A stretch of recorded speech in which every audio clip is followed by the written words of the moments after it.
Beppi the Clown is a bit tricky to fight if you don't know what you're doing, but alas, here I am to help you out. To get straight into it, Roundabout is going to be one of the best weapons to use for this fight. Put simply, Roundabout is just better pea shooter, so why not just bring Roundabout if you're going to be doing pea shooter things anyways. It makes the first phase a lot easier and the last phase to get some more damage when you're not paying attention. Roundabout's EX shines here as well. It is basically good for all the phases, especially the last and the third phase. For your next weapon, Spread is the obvious choice for me. Now, Twist Up from the DLC seems to be a decent pick here, but I would heavily recommend using Spread over Twist Up. After the first phase, Spread is very consistent throughout the rest of the boss fight, and its EX gets mega value here. With Spread's absolute amazing DPS over Twist Up, I'd rather just use Spread since it's already a very viable weapon for this fight. For your super, I'd heavily recommend using Energy Beam.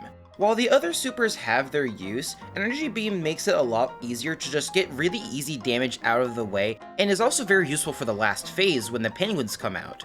But we'll touch on that a little bit later. For your charm, there are a lot of good options, but I like to use either Coffee or Smoke Bomb.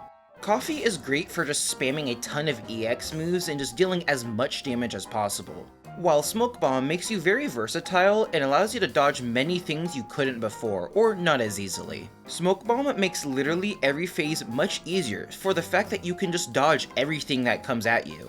Hard Rank is always going to be a great pick, but I'd recommend you try to learn to not use it for this fight, since Smoke Bomb or Coffee can really give you a lot of value here. With that, let's get into the boss fight. So, for the first phase, all you gotta worry about is Beppi and his bumper car and the cardboard ducks above him.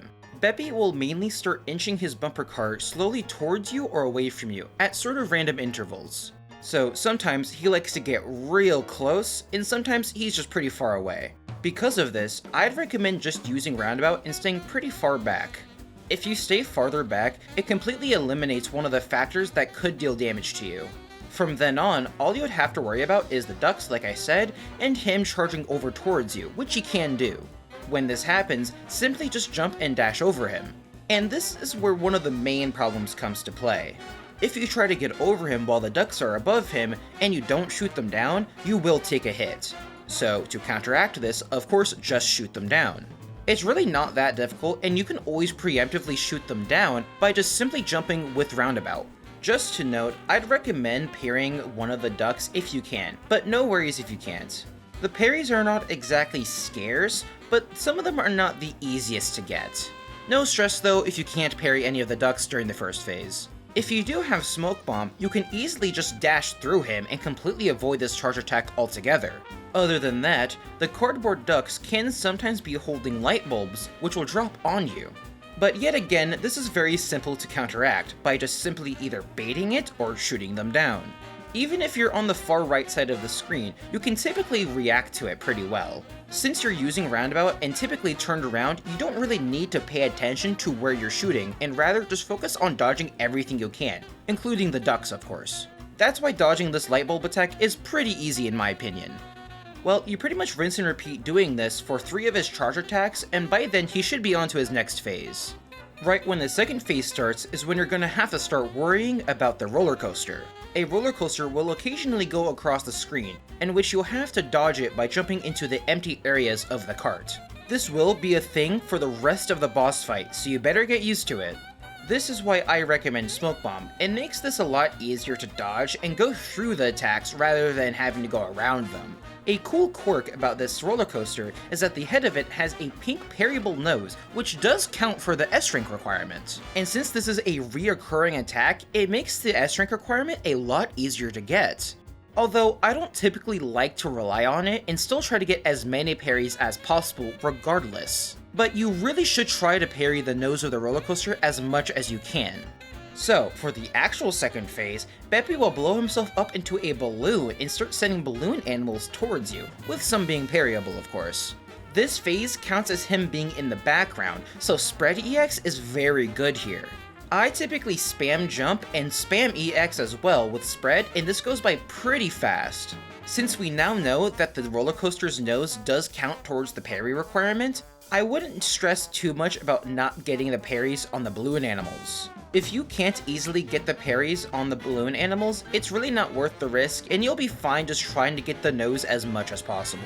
It's why getting a parryable duck during the first phase can be quite convenient, since you will have to worry less about getting parries throughout the rest of the fight. Since the time requirement is really not a problem, definitely try to take your time if you need it. I can understand that the balloon animals can be quite annoying and really hard to get rid of sometimes, so just try focusing on getting rid of them and then dealing damage if you need to. No worries. When the roller coaster finally goes away is the time when you want to deal as much damage as possible, since you basically eliminated one of the main threats. Keep on shooting him for a bit and he'll move on to the next phase no problem. For the third phase, Beppi will get on either a yellow or green Charlie horse, which is randomized each attack. The color signifies which attack he will do. The yellow horse will shoot out a row of horseshoes which will disappear off the screen, then come back, with one opening available. After some time in the air, they will crash down towards the floor. This is when you want to be in that opening so you don't get hit by any of the horseshoes. The green horse also shoots horseshoes, but they go in more of a wave pattern, in a set of 3, one of them typically being parryable. After the horse attack, all you really have to worry about is the roller coaster. That's pretty much it. Whenever you're in between attacks, this is when you'll want to go with spread under the horse and do as much damage as possible, and also spamming as many EXs as you can with roundabout. If you're having trouble dodging all of these attacks, I really heavily recommend you use Smoke Bomb, because trust me, this makes it a lot easier. This phase is where most of the mistakes kinda come out with the horseshoes, especially the green horse. The wave-like pattern takes up a lot of the screen and it causes you to take many hits when you don't want to. Combined with the roller coaster timing, and you could be pretty much screwed some of the time. So using Smoke Bomb is my heavy recommendation. The last phase lasts quite a while and is where most people make their mistakes. Before the last phase actually begins, I like to be a little cheeky and shoot my roundabout shots for a bit before Beppi actually comes up from the bottom of the screen. Those roundabout shots will land and you can turn around easily and deal tons of spread damage as well. So, as you may have noticed by now, Beppi will turn into a merry-go-round with platforms revolving around the screen. As the platforms start dropping, you'll see the roller coaster in the background zoom ahead. This signifies that this roller coaster will be going a lot faster than usual, meaning you'll have to go on the platforms to really survive this roller coaster attack, which is kind of the point. Just make smaller jumps to the platforms ahead of you and start spamming spread to deal as much damage as possible. After the roller coaster, Beppi will sort of regurgitate these penguins out of his mouth, with 4 coming out. These penguins will shoot baseballs at you, which are quite annoying. You can defeat these penguins by shooting them, which makes them a lot easier to deal with. This is why I like to save my super for this in particular, to deal damage to both Beppi and get rid of the penguins all at once. The grouping of the penguins, however, is slightly random, meaning they won't always come out the same way. Try to find an open spot with the most penguins and super from there to get as much value as you can. You rinse and repeat from there until you've S-ranked Beppi the Clown. Thank you all so much for watching, and if you enjoyed this video, please consider liking, subscribing, and sharing this video to help out the channel. With all of that, best of luck with your S ranks.